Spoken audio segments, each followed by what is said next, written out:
Ano to?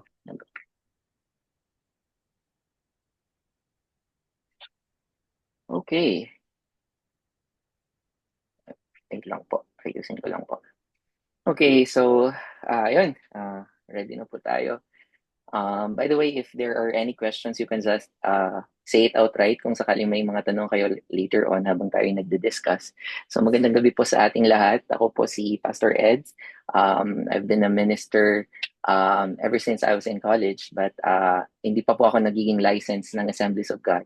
I grew up actually in non-Pentecostal circle. Most of the teachings that I've learned early on are majority um, um, from the background ng Calvinist side. But later on, when I grew in the knowledge of God, I was baptized in the Holy Spirit, and I experienced that thing which I actually opposed. And from that on, I went on to continually search and expand yung aking knowledge about God.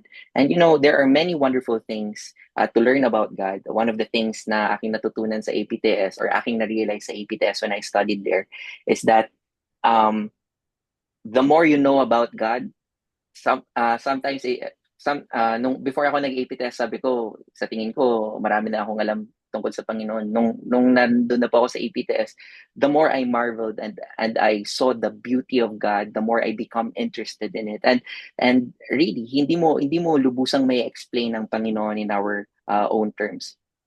But tonight we're going to talk about the book of Revelation. By the way, I would like to thank Pastora Reddy, Pastor Robert, and the leaders of the church, and my wife, Pastor Emerald, for allowing me to have this opportunity to share to you and talk to you about the book of Revelation. So tonight we're going to talk about the book of Revelation. It is a very popular book.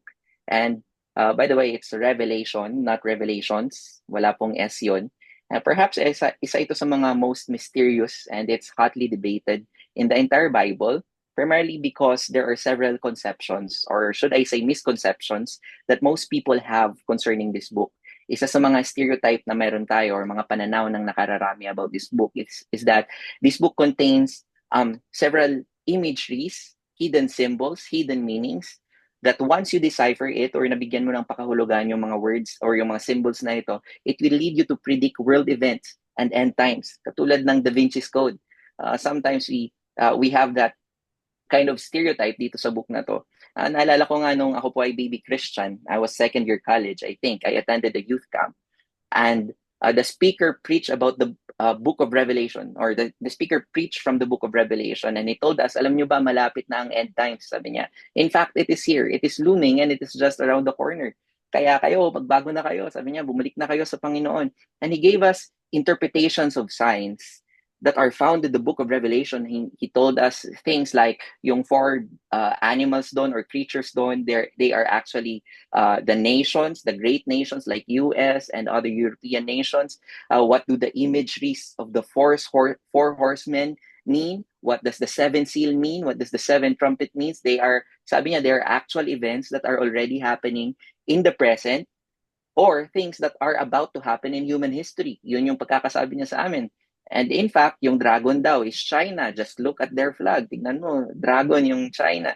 10 days, talking about the letter to Smyrna, sabi niya, yung 10 days daw doon is 10 years of tribulation. So, do not be wondering if 10 years makakaranas kayo ng tribulation starting today. Yun yung pagkakasabi niya, describe niya, what will it be like during the end times, and may judgment of fire, may locust, and all these things. And therefore, sabi niya, believe in Jesus now or else. So many, including me, were responded to the altar call. And, you know, what a way to evangelize. So I was so scared by the imageries na aking napakinggan. And after the youth camp, binasa ko yung entire book of Revelation. And it's actually the first book that I have ever read. And lo and behold, I became even more confused and scared. And I thought to myself, maybe it requires an expert to make sense of all of these things.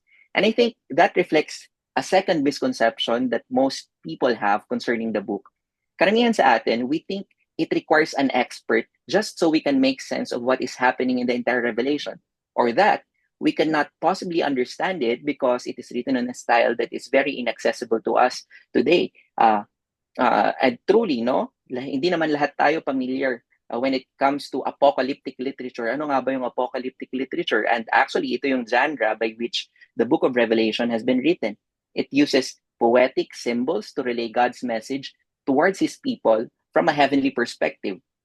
Pero sa tingin ko, kung mas magiging familiar tayo doon sa uri ng pagkakasulat nito, katulad ng sabi ni Pastor Robert early on, and kung magiging familiar tayo doon sa konteksto at doon sa mundo na pinagmulan nito, which is, spoiler alert, in many ways, hindi naman nalalayo doon sa ginagalawan nating mundo ngayon, hindi lang magiging mas madaling maunawaan yung book at yung mensahe na nais itong iparating sa atin, kundi magiging practical din ito sa ating pang-araw-araw na buhay. Marami sa atin natatakot magbasa ng Book of Revelation because perhaps hindi nila maiintindihan. What for na maiintindihan ko?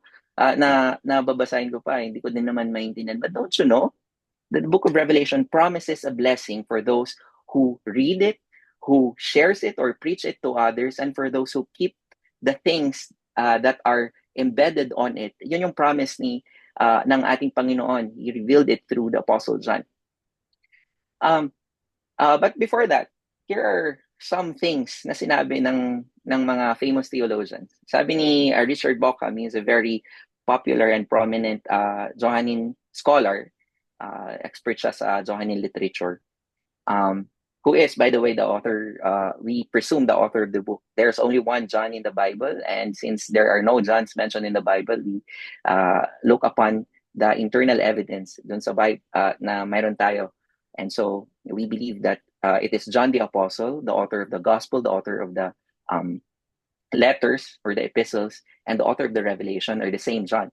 So, sabi ni Richard Bauckham, Revelation can be seen to be not only one of the finest literary works in the New Testament, but also the greatest theological achievements of early Christianity. At taliwas ito, no, dun sa assumption ng ilan na yung Book of Revelation, it only contains predictive prophecy about the future.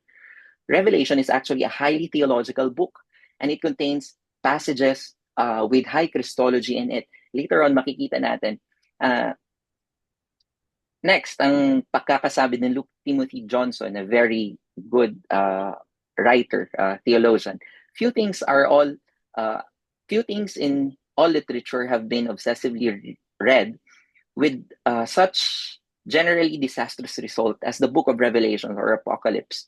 Its history of interpretation is largely a story of misinterpretations resulting from a fundamental misapprehension of the work's literary purpose. Similar dun sa story na shinare ko kanina, many of us use it as a merely predictive tool to scare people into faith. Minsan, no, ginagamit yung Revelation para takutin yung mga tao na maniwala sa Panginoon. But don't do that, by the way. Mga scare tactics in our evangelism.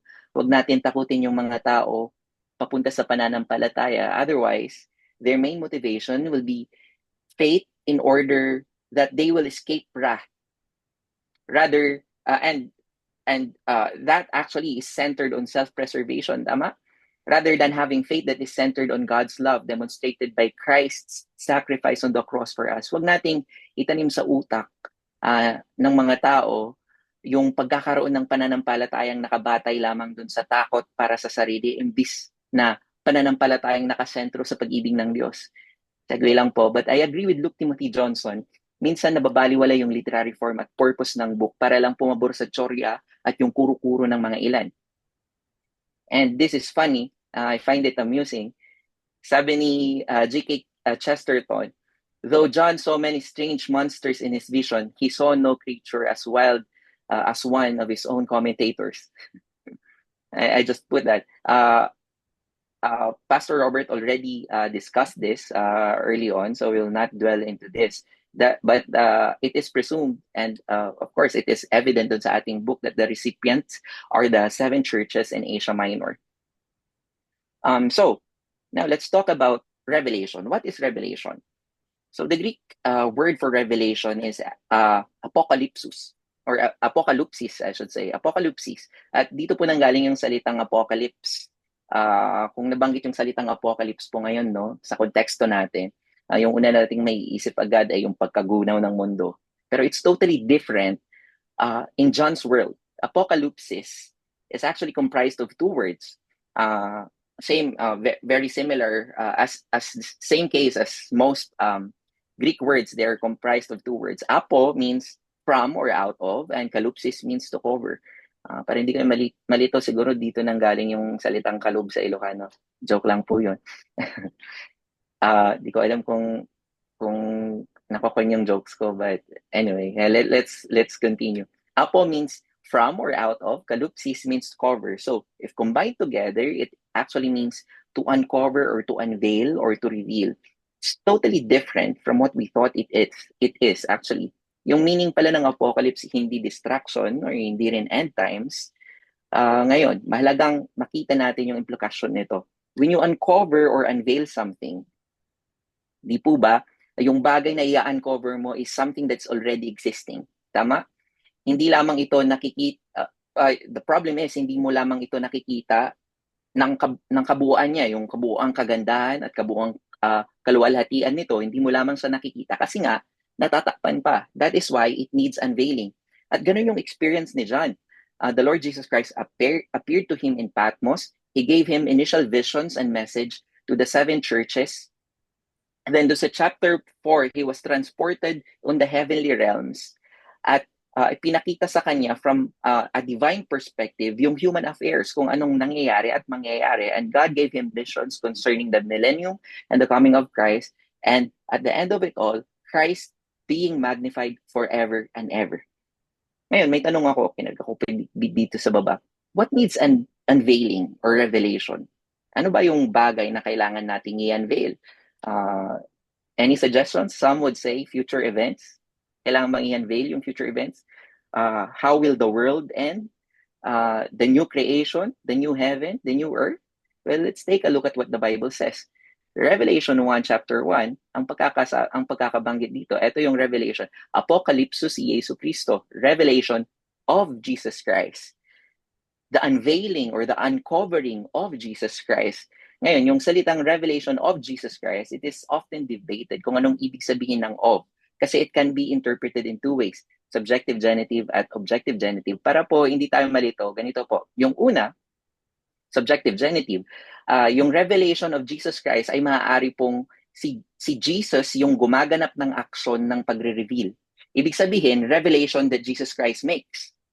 Yung ikalawa, na form kung paano natin iintindihin ito is that it is Jesus who is the direct object. Ibig pong sabihin, patungkol sa kanya yung revelasyon. In other words, revelation of Christ could also mean that ito yung revelation about Jesus Christ.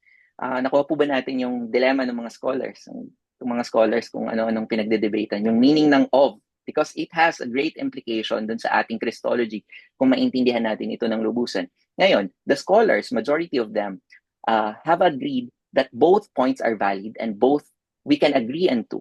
And so, it is not just a revelation that is made by John concerning future events, but rather, ito ay revelation made by Jesus Christ about Himself. Malinaw po yun? It is a revelation made by Jesus Christ about Himself. At yun sa tingin ko yung main theme ng book, Christ being revealed throughout all the generations. Christ being revealed throughout all the generation. Countless times, binanggit yung He was, He is, and is to come. There are many times na nabanggit ito, I am the Alpha and Omega, the beginning and the end. And so, in fact, sa bawat pericope na makikita natin dun sa vision na ni-record ni Apostle John, Christ is always at the center. Tingnan po natin, yung 7 lampstands at 7 churches, Christ is at the center. Literally, the Son of Man is located at the center of the lampstands. Later on, we're going to check on that. In his heavenly vision, when John was transported towards the heaven at may nakita si John na scroll with 7 seals, wala ni naman ang worthy para buksan yung seals ng scroll. Hindi yung 4 mighty creatures na nakita niya doon, hindi yung 24 elders with their golden crowns na nakita niya doon. Hindi nila kayang buksan yun. Then he heard a voice declaring the coming of the Lion of Judah and the Root of David, and that he has arrived. And then nung lumingon siya, what did he saw? He saw the Lamb of God that was slain. But the Lamb of God that was slain has the power to remove the seals and to open the scrolls. Therefore, what did the 24 elders do? Sabi nila, the 24 elders, all the saints, kinakanta natin to, all the saints and angels bow before your throne. May awiting ganon. The 24 elders and the heavenly host, they bowed down before the Lamb of God that was slain, and they laid before yung kanilang golden crowns dun sa Lamb of God. They were singing, "Worthy, worthy is the Lamb who was slain." In that vision, Christ is revealed. That's one vision. Another vision, yung army ng Panginoon, yung 144 army coming from 12 tribes ng Israel na nakita ni John, actually narinig niya na mayroong 144,000 armies that are forming. And then, this is very important, when he turned, he actually saw something different.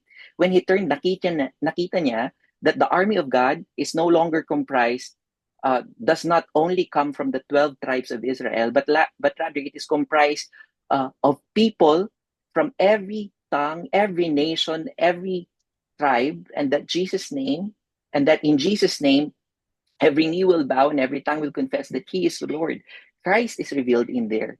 It's not a vision, ginagamit ito ng mga Jehovah's Witnesses. Sabi nila sila daw yung 144 na tao na yon. But it's actually a symbolism. It's a vision of Christ being revealed and being exalted in their needs. The defeat of the dragon, for instance, yung dragon, who is Satan, was vanquished by the Lamb of God, and soon he will rise up again, rise up from the bottomless pit, and yet the Son of Man riding in a white horse will vanquish him, will defeat him. Christ is revealed in there on that particular vision. The events in the history of Israel, nabanggit dito sa Book of Revelation, yung 10 plagues, na recount yung 10 plagues at the demise of Babylon, at kung gaano kasama yung Babylon, and yet Babylon has fallen. It all points to the Lamb of God having authority and dominion over all things. Now, Christ is revealed again in there. And the 7 seals, the 7 trumpets, the 7 bowls, Christ is revealed in each one of them. Whether John's vision talks about the past, the past or the present events that are happening, or in future things that are to come, still Christ is revealed in the midst of them. Whether he talks about the new creation, Christ is revealed. New heaven, Christ is revealed. New earth, Christ is revealed. Everything on it reveals Christ. And that is the core theme of the entire book of Revelation. It's not predictive thing, although we do not dismiss that it is prophetic and it also predictive in nature. And that is true. Hindi ko sinasabing mali yun. But all these prophecies and predictive symbols converge in one main theme, and that is Christ reveals himself to his people. Bakit ba kailangan i-reveal ng ating Panginoong Jesus yung kanyang sarili dun sa mga tao? Ever thought of that? Why do God have to reveal himself to us? Because though he is already perfect in every single way, remember, you only reveal something that's already existing. In the eternity past, he already is God. He is already complete. Hindi lang siya something new na inire-reveal. He is already in there, and he already exists, and he's already perfect and complete. He already is God. But yet, humanity do not have a full grasp kung gaano kalawak yung gloria ng Panginoon, kung gaano kadakila yung kanyang majesty at yung kanyang power. Marahil madami dun sa mga tao dun sa panahon ni John, at sa tingin ko hindi lamang dun sa panahon ni John, even today, ang tingin lamang sa Panginoong Jesus ay tagapagligtas na namatay sa krus at muling nabuhay at nag-ascend sa langit, because yun yung direct experience nila, and they just read something from letters that are circulating around. At marahil yung iba, meron na silang pagkakakilala sa Panginoon, pero hindi pa buo yung kanilang pagkakakilala sa kung sino siya. O di kaya may mga pagsubok or suliranin na tila ba parang titibag na sa kanilang pananampalataya sa Diyos. That is the reason why Christ has to reveal himself to all of them. But who Jesus is goes far above and beyond any human constructs and human assumptions. Kung sino ang Panginoong Jesus, he goes above and beyond anything possible that we could ever imagine. At sinasabi ng Panginoong Jesus, by revealing himself, eto ako. Here am I. I am here. I am more than what you think I am. At ganong Kristo yung nais i-present ng Panginoon. At ganong Kristo yung nakita ni John when he saw him. He's the Ancient of Days. He's the Alpha and Omega. These are all descriptions from the book of Revelation. He's the Ancient of Days, the Alpha and Omega. He transcends time and space. Hawak niya sa kanyang mga kamay yung nakaraan, yung kasalukuyan at yung hinaharap. And all of creation, across all of every age or every dominion, they all dwarf in comparison sa kanyang kadakilaan. Every principalities, every power must bow down before the King and his splendor, before Jesus Christ, because he possesses all authority and dominion over all things. Hindi lamang siya parte ng kasaysayan, hindi lamang siya tagapagligtas, hindi lamang siya Panginoon. Siya ang Diyos. He is Jesus Christ, supreme, and he is eternal. That's what Jesus Christ wants to reveal to all of us. And so, even if you have read the entire book of Revelation and you're able to figure out kung anong ibig sabihin ng mga meanings, ng symbols, alongside doctrinal, eschatological truths, kahit na nakita mo lahat yung mga yon, kung anong ibig sabihin ng mga yon, kung hindi mo nakita ang Panginoong Jesus sa iyong pagbabasa ng Book of Revelation, you actually miss the whole book. The book, although it mentions end times, is not about end times. It is about Christ, who is forever exalted and revealed in times, in all of the times, including on the end times. Ang Panginoon, He wants to continually reveal Himself towards His people. Amen. I hope we get that central point. And as we progress later on, kung mayroon kayong personal readings, always put in mind, Christ wants to reveal Himself to me through the readings that I am doing in the book of Revelation. And it's a wonderful book. And so, katulad ng sinabi ko kanina, there's a promise of blessing from the book of Revelation. And ito yung pagkaka-phrase ni John when he wrote it. Blessed is he who reads, and those who hear the words of his prophecy, and who heed the things which are written in it, for the time is near. Now, the book of Revelation, it offers a particular unique blessing para sa mga tao, kakabanggit dito, who reads and who keeps the message of his book. So, if you haven't read the book of Revelations because natatakot kayo, or because you couldn't have possibly be able to understand what it meant, then you are missing out dun sa blessing na nakalakip dito sa pangako na ito. Or perhaps you have been reading the book of Revelation with the wrong mindset, na the reason bakit mo binabasa yung book of Revelation ay para malaman yung end times. Go ahead and read it again. Don't miss out on this blessing. Gusto kong bigyan lang ng emphasis yung word na keep. Dito, yung pagkakagamit is heed, which I applaud from the NASB kasi gumamit sila ng word that expresses the thought. Pero yung literal word sa Greek is keep or tereo, which means obedience. And so, we are mandated not just to keep it at itago, but rather, in fact, hindi dapat itinatago because people ought to hear it. Makikita nyo naman, those who read, he who reads and those who hear. So it is something that is expected to be preached to others. But for those who heed onto these things, for those who keep onto these things with the intention of obeying it, they are the ones who will also receive the blessing. Gusto kong bigyan ng emphasis ito. Paulit-ulit ko nababanggit whenever I share something. And perhaps this will not be the last time that you will hear this from me. The true measure of Christian faith is not based on the amount of truth that you know, but rather it is based on the obedience you do based on the truth that is revealed to you. Kahit ikaw pa yung pinakamagaling theologian sa mundo, kung walang pagsunod sa katotohanang binibitbit mo, wala ring impact yung nalalaman mo. Just want to share, Woonsuk Ma, isa siya sa top 50, merong book na nasulat po, 50 most influential Pentecostals. At isa siya doon sa mga nandoon na nakasulat. Siya yung head ng theology department ng Oral Roberts University, and he was the former academic dean at APTS kung saan ako nag-aral. Naging teacher namin siya. At ito yung pagkakasabi niya: ignorance and arrogance corrupts a minister's heart, or maybe a Christian's heart, so that we can all can relate. Ignorance and arrogance corrupt a minister's heart, a Christian's heart, but obedience and humility makes his influence bigger. So kung gusto mo i-broaden yung influence mo, be humble and obey. That's not according to me, that's according to Wunsukma.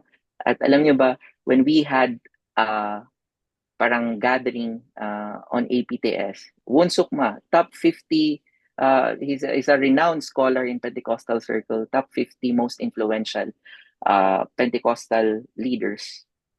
Lumapit siya sa amin habang nag-aayos kami ng wire. Sabi niya, "Can I help you?" Wow. People from all over the world came at APTS just to hear him speak. And this man, who was a very big influence or circle of influence, kung titingnan mo, napakalaki niya in comparison dun sa mga estudyante na nandun. Lumapit siya sa amin, sabi niya, "Tulungan ko kayong magkulkul ng wire. Etong speaker na to, saan natin bubuhatin?" Wow! Alam mo yung humility at yung obedience niya. Sumigay na naman po tayo, but let us read, preach, and keep with the intent of obeying, tama, the message of this book. Now, there are three main parts of this book. I think perhaps we're going to do part 1, hopefully part 2 kung makapan natin, and then we are going to continue on the following days kung saan man tayo tumigil. So the three main things. So if we read in Revelation 1:19, therefore write the things which you have seen, and the things which are, and the things which will take place. So tatlong bagay. The things which you have seen, take note, up until this point, ni-reveal na ni Jesus Christ yung sarili niya kay John. So yun yung bagay na kanyang nakita, and of course the vision on the lampstands. And then the things which are, this refers to the letters on this towards the 7 churches, and the things which will take place after all this, after these things. This refers to the predictive portion ng ating, pasensya na, medyo nakuan po ako kasi pumasok yung aking wife sa room. And this refers to the predictive things na atin pong makikita on the following, beginning chapter 4, or to be more precise, chapter 6, going through chapter 20, and of course yung 20 or 22, yes, 22, we can include them. So ayun yung main 3 divisions, at ito yung ating pag-uusapan. So first, yung first part, when Christ revealed himself kay John, Christ revealed himself and his glory to John. What did John saw in chapter 1? Then I turned and see the voice that was speaking to me. Pagkakasabi dito. And having turned, I saw 7 golden lampstands. And in the middle of the lampstands, I saw one like Son of Man, clothed in a robe reaching to his feet and girded across his chest with golden sash. His head and his hair were white like wool, like snow. His eyes were like a flame of fire, and his feet were like burnished bronze. When it has been made to glow in a furnace, and his violence is like the sound of water. And in his right hand he held 7 stars, and out of his mouth came sharp 2-edged sword, and his face was like the sun, shining in its strength. Now, mayroong tatlong bagay na nakita. 7 golden lampstands, yun yung unang part ng vision. And he saw someone who is like Son of Man, and then there's also the 7 stars.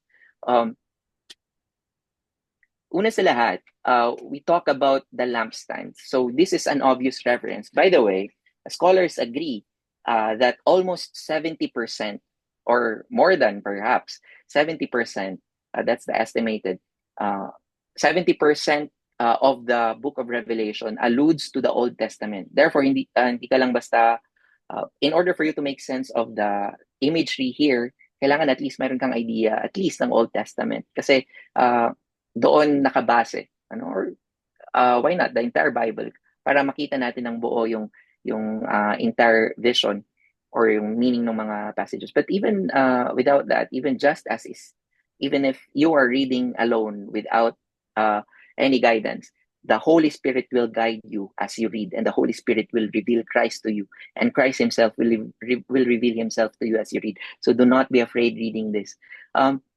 This is yung lampstands, yung imagery na yon. This is a reference sa book of Exodus chapter 25 verses 31 to 37. Ano yon? Mayroong lampstand doon, golden lampstand na sinisindihan doon sa loob ng temple.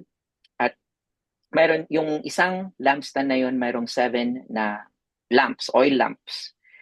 And hindi na natin di-discuss further kung ano yung meaning ng mga yon. But I would like us to focus or to fix our attention dun sa lampstand imagery, which is apparent.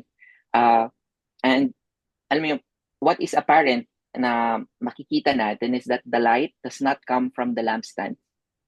The light comes from the lamps within the lampstand, pero hindi yung lampstand yung pinanggalingan ng or hindi yung lampstand yung nagpo-produce ng sarili nilang light. At anong ibig sabihin ng lampstand?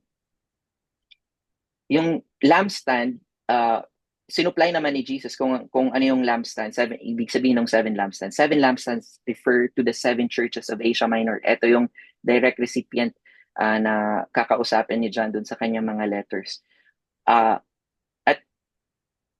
I mean, yung imagery that the light does not come from the lampstand, but it is something that the lampstand reflect. Yung tayuan naroon lamang para gawing mas visible yung ilaw.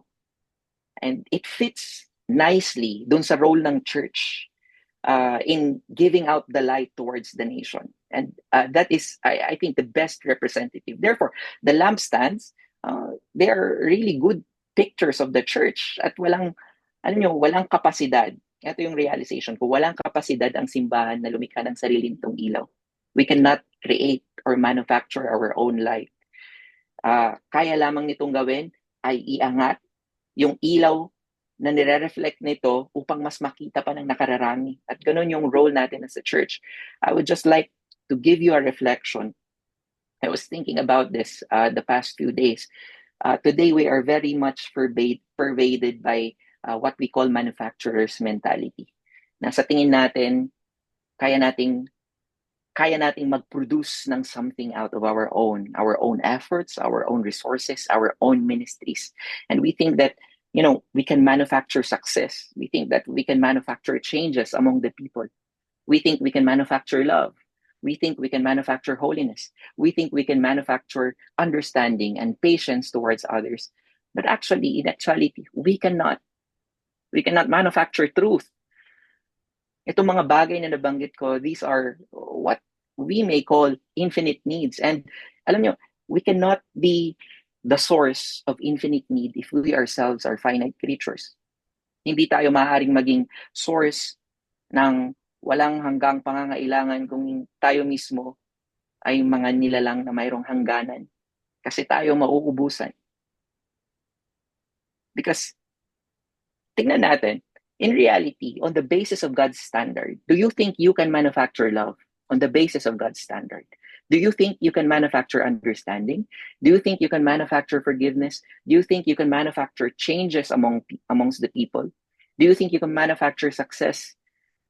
Hindi natin kaya yung gawin. So next time, before ka magreklamo na ubos ka na pagod ka na sa ministry, ubos na yung pag-ibig mo para sa kapwa, ubos na yung understanding mo for others,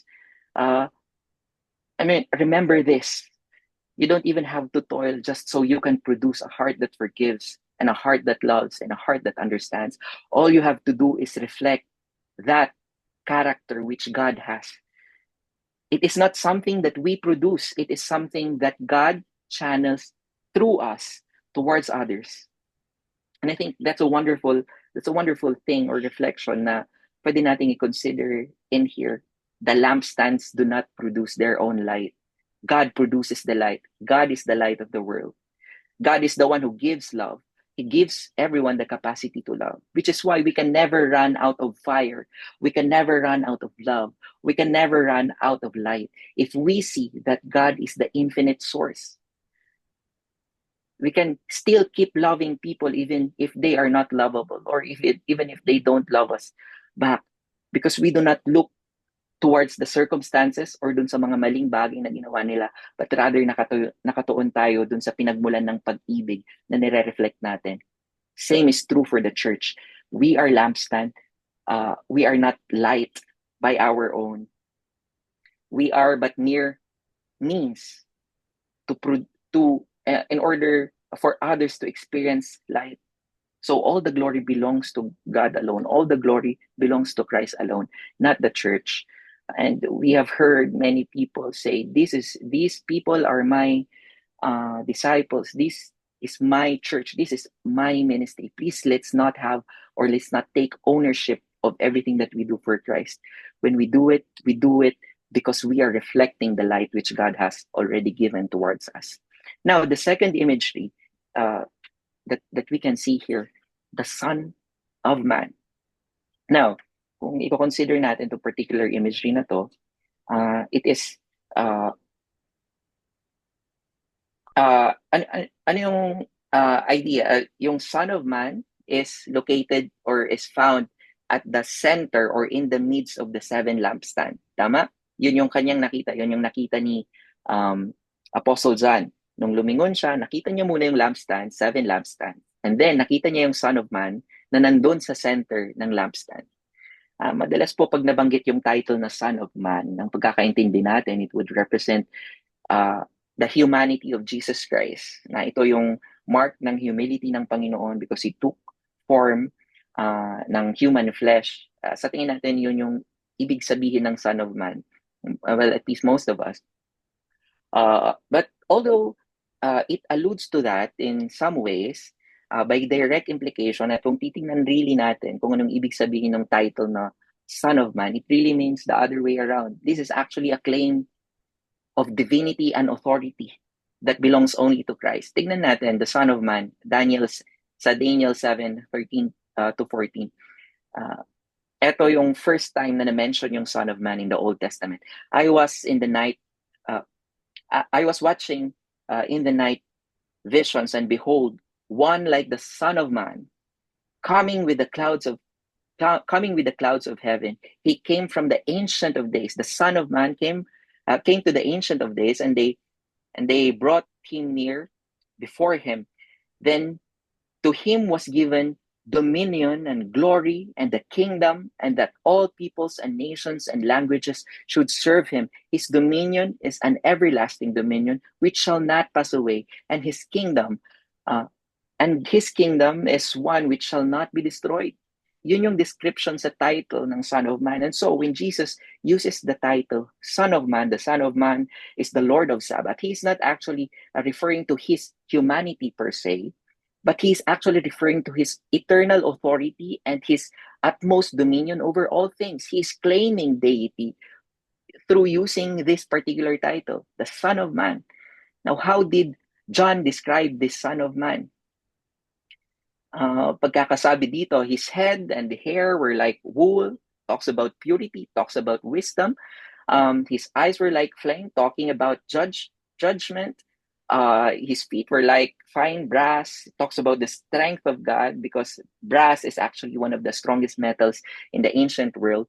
His voice is like that of the sound of waters. So that's what Jesus' voice is. He had the power and the majesty like a mighty waterfall. And he had his right hand over the seven stars, which represents yung angels that are also representing yung seven churches. You see, the Son of Man, the one who holds the universe together, is at the center of the lampstand with the seven churches, and he also holds on his hand the representatives of the seven churches. If that's not high Christology, I don't know what is. And out of his mouth came two sharp-edged swords, and his face is like the sun. That is the Jesus that John saw. That is the Son of Man. that John saw, this Son of Man who possesses dominion and glory throughout all people, throughout all the nations and all languages, all time. Yung Son of Man na yun, nakatayo siya sa gitna ng kanyang iglesia. Anong ginagawa niya doon? The Old Testament, the duty of the high priest is to make sure that the lamp will always keep burning. The golden lamp will always keep burning inside the temple.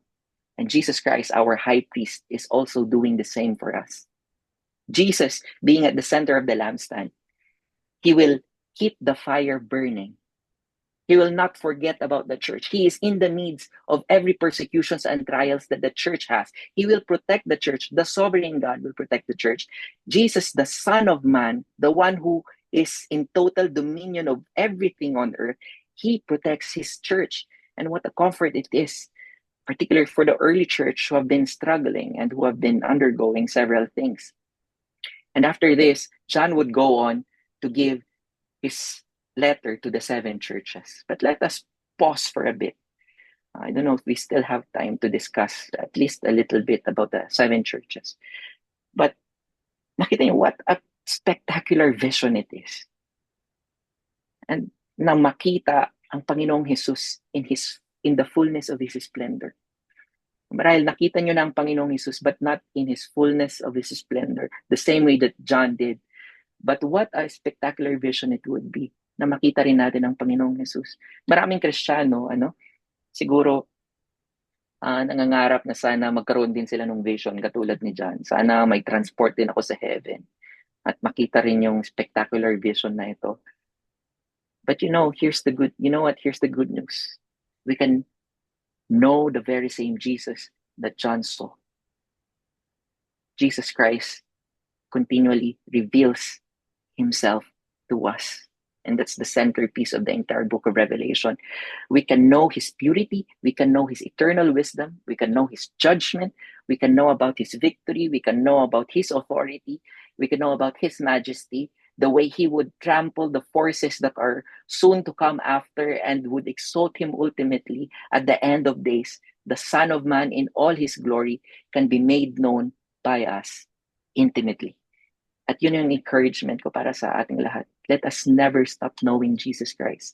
And let us continually build our lives upon the love of God and build our lives upon the knowledge of the truth of who Christ is.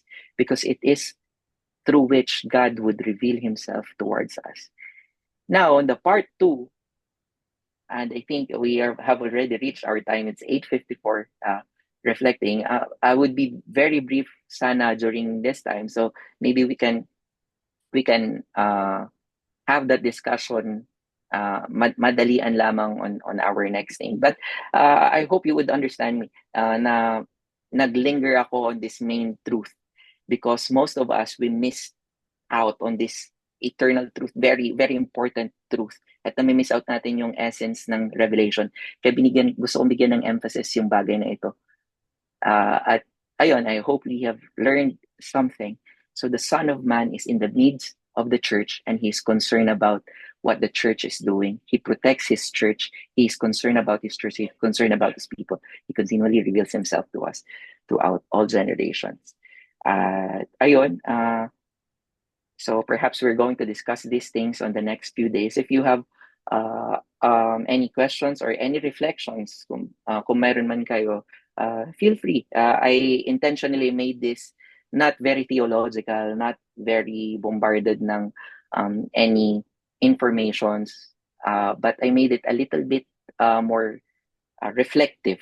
I shared my insights so that we can reflect upon alam mo yun, yung meat talaga, yung things that would really transform the human heart. So ayun po, I hope we have learned something and we will be inspired even furthermore by the Word of God. Babalik ko muna kay Pastor Robert.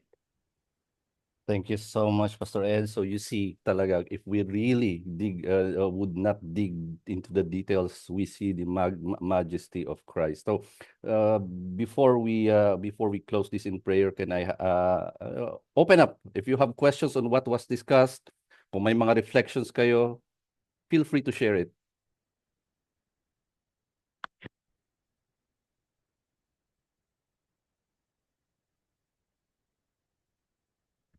Alam mo ganito dito, Pastor Eds, kasi kung minsan nagiging seryoso sila sa pagkakaintindi ng mga din-discuss dito. It takes time for them to assimilate. So, so yeah, okay. Try to assimilate what you have learned. Dwell on that, meditate on that. As we constantly mention, if kung later on, if you if you may mga questions ma-arise sa pagtulog ninyo, write it down, then ask it the next week. So makikita natin, no, it is really thank you so much for that, Pastor Els, that indeed the focal point of all of this is on the imagery of Christ. Now, pag sinabi kasi natin Christology, it is an understanding of Christ or the study of Christ. Na pag na yun yung centrality niya, kasi centrality dito. And I like yung paanong ginawa. First na gusto kong erase dito. Yes, knowing and understanding these theological concepts, knowing and understanding these things is one thing. Application is totally different. And indeed, hindi na ma-measure. At the end of the day, hindi ma-measure yung alam natin. Because what we know should be placed in our hearts. And our hearts is the source of what we speak and what we act on. That's why God, at the end of the day, God looks at the heart. What are the intentions on what we are doing? Titignan nga natin the centrality of Christ. Indeed, paulit-ulit natin pinag-usapan to in everything that we are learning in church, in our Bible studies, in our OHBs. It is always centered on Christ. And we didn't see this, this is also a common ground dito sa at least dito sa mga napag-usapan na natin sa Revelation. Kaya nga very important the more that we understand the majesty of Christ, the more that we understand the glory of Christ, the more na ma-realize natin on how really privileged are we, on how the grace of God has manifested. It works two ways. Pwedeng we will feel elated. Magiging masayang-masaya tayo dahil we know the image of him who died on the cross for our sins. On the other hand, kasi the more that we see the holiness of God in light of our hearts, lalo tayong makikita natin yung sinfulness natin, our unworthiness. But yes, despite the fact that we were unworthy, God, through His grace, in and through our Lord Jesus Christ, He saved us. Pero importante na makikita natin, look at what Isaiah said. Nung nakita niya yung revelation na yon, when the Son of Man was seated, nung nakita niya yun, tignan niyo yung sabi niya, Isaiah 6:5, sabi niya, "Woe is me, for I am undone, because I am a man of unclean lips." Nakita niya when he beheld the glory of Christ. He saw his own wickedness, his own heart. And that should be what moves us in our sanctification process, to conform to that imagery. Kasi pag ganito rin kasi, the more that we grow in our knowledge and understanding on the glory of God, then the more that we immerse ourselves into the love of God in and through our Lord Jesus Christ, the more that we see the magnificence and the beauty of Christ, that beauty that is beyond description. If we really have an inkling of that, we would not be able to put the devil a foothold in our lives. That will help us when we are at that brink of temptation. So it is very important talaga that we dwell on increasing our knowledge and understanding of Him who died on the cross for our sins. That He is the Creator. Ang daling sabihin niya, siya ang gumawa ng buong mundo, but we need to understand the deeper implication of that. So ayun, this has been a good approach on the book of Revelations, and we look forward until such time na matapos natin to. So let us sing this song before we close this in prayer.